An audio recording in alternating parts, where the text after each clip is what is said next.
यहाँ के मुख्यमंत्री उन्होंने देवेगौड़ा जी का बहुत मान रखा, नाथाभाई का मान रखा, श्रीपति शिंदे सर का मान रखा, शरद पाटिल का मान रखते हुए ये ऑफिस का पूरा हम लोग को हमारे ताबे में दे दिया। जितने लोगों ने मेहनत की है उसके लिए मैं सबका धन्यवाद देता हूँ। जितने लोगों ने मेहनत की है, जितने पैसा दिया, करोड़ ने पैसा दिया, हमारे संजीव भाई ने पैसा दिया और जिसने मेहनत की, मैं सबका स्वागत करते हुए पूरी क्रेडिट हमारे अध्यक्ष जी को देता हूँ, हमारे देवेगौड़ा जी को देता हूँ। यानी जिसने भी मेहनत की सबको मैं देता हूँ। ये बहुत गर्व की बात है। ये इतना बड़ा ऑफिस, आज ये कम से कम 1000 करोड़ का ऑफिस है ये, और ये छाती के ऊपर सबके ऊपर हमने दिया है। तो नाथा भाई उसके लिए आपके लिए बहुत बहुत धन्यवाद, आपने जो मेहनत की है। और मुख्यमंत्री साहब के लिए भी एक बार ताली बजाए कि उन्होंने देवेगौड़ा जी का मान रखा। देवेंद्र फडणवीस के लिए आप जरा ताली बजाइए कि उन्होंने मान रखा, नाथाभाई का मान रखा। और नाथाभाई कम से कम 6 महीने से इस ऑफिस के लिए मेहनत कर रहे थे, रोज पेपर फॉलो। देखिए ऐसा तो कोई भी बोलता हाँ मैं कर रहा हूँ, लेकिन जो आदमी फॉलो कर रहा था, क्या कर रहा था, कितने पैसे खर्चा हुए, मैं हिसाब देने के लिए नहीं बैठा हूँ। लेकिन नाथाभाई हम पूरा जनता दल परिवार आपका आभारी है कि आपने हमारी धरोहर आपने जाने नहीं दी। तो मैं बाद में बोलूंगा, बस मैं 2 शब्द खत्म करता हूँ। स्वाति ताई को हमारी नगराध्यक्ष है गढ़िंगल से, फिर नगराध्यक्ष बने, यह हमारी सुरक्षा है, हमारी आशा है। आप जरा 2 शब्द बोलिए।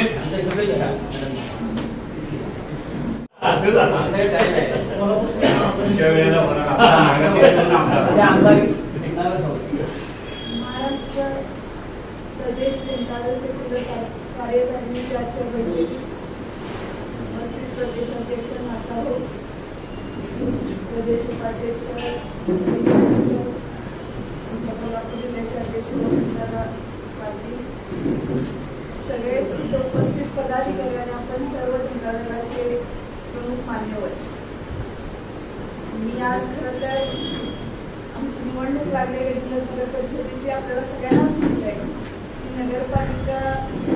नगरपंचायतीची निवडणुकीची घोषणा आणि कालपासून फॉर्म भरायला सुरुवात झाली। आणि एबी फॉर्म घ्यायला कधी येऊन विचारल्यावर नाथाभाऊंनी सांगितलं की आज मिटिंग आहे आणि मिटिंगला या, म्हणजे फॉर्म पण त्या दिवशी देतो। त्याप्रमाणे आज आम्ही आलो आणि आज खरंच हे ऑफिस आणि सगळं पाहिल्यानंतर मनापासून आलो। कारण मला आठवतंय 2 वर्षापूर्वी माझे वडील माझे आमदार श्रीपतराव शिंदे कोकणात कच्च्याला एका कार्यक्रमाला गेलेले आणि तिथं नाथाभाऊंचा फोन आला की ऑफिस आपलं जायला लागलंय, बच्चू कडून द्यायला लागले त्यांचं ऑफिस। ते तिथं बाथरूम मधून बाहेर येत असताना पाय घसरून पडले, लागलं त्यांना पायाला, म्हणजे जखम झालेली। पण गडिंगलज आले आणि आम्हाला आपण पडलोय किंवा लागलोय असं काहीच कल्पना दिली नाही। पण कदाचित आम्ही त्यांना इकडे जाऊ देणार नाही असं त्यांना वाटलेलं आणि तशाच अवस्थेत ते मुंबईला आले। तिथं मला आठवते की तातडीनं त्याचं भाडं, कोर्टात जायचं तर भाडं भरण्याची गरज होती, भाड्याच्या पैशाची जोडण्यासाठी त्यांनी नाथाभाऊंची पाटील साठी दिली आणि कोर्टात दाखल केल्यानंतर ते गडिंगलला आले तेव्हा पाय सुजलेला होता आणि 20 वर्षापासून डायबेटीस असल्यामुळे ते सेप्टिक झालं। जवळजवळ 40 दिवस रुग्णालयात त्यांची झुंज चालू होती, पण आम्ही यशस्वी झालो नाही। त्यांनी कधी जनता दल सोडलं नाही, जनता दल सोडण्याचा कधी विचार केला नाही। त्यांच्याच पावलावर पाऊल ठेवून आम्ही गडिंगलजमध्ये त्यांच्या पश्चातही जनता दलाच्या चिन्हावर ताकदीने आमची लढाई मोठी आहे। मला मुश्रीफ साहेबांसारख्या एका मोठ्या माणसाबरोबर तिथं लढावं लागतंय, पण आम्ही कधी त्यांना घाबरलो नाही किंवा आम्ही कधी साहेब गेल्यानंतर सुद्धा आमची हिंमत सोडली नाही। मी आणि माझ्या बरोबरचे सगळे माझे सहकारी हिंमतीने तिथं हा पक्ष जिवंत ठेवण्याचं काम आम्ही गडिंगलजमध्ये करायला लागलो। परवा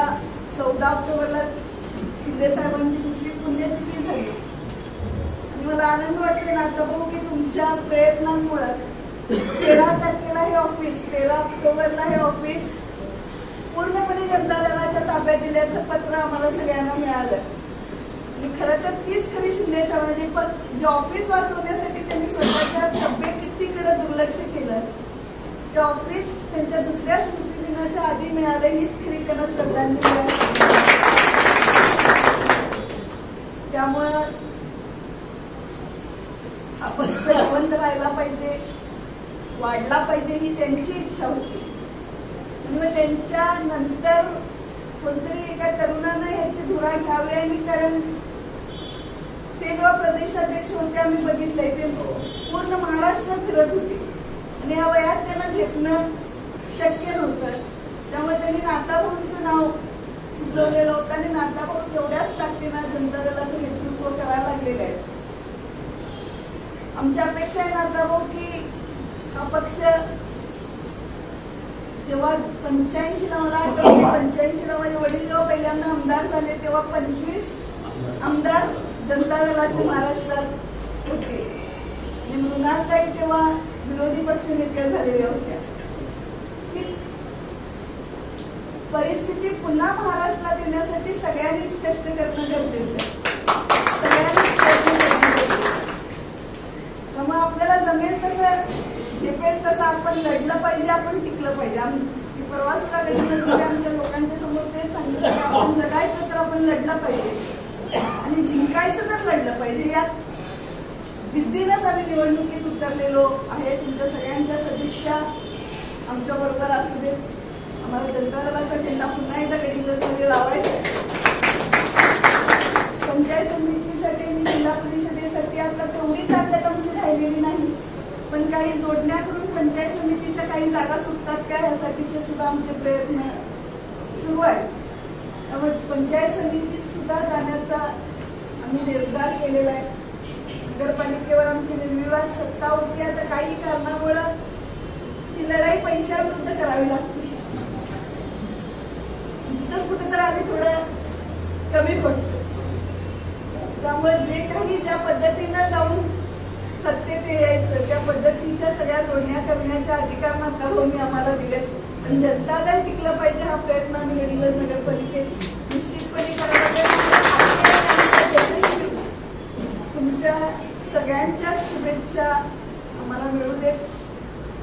3 तारखेला निकाल झाल्यानंतर आम्ही निकाल नाताभाऊंना कळूच आमचा निकाल काय लागलेला आहे.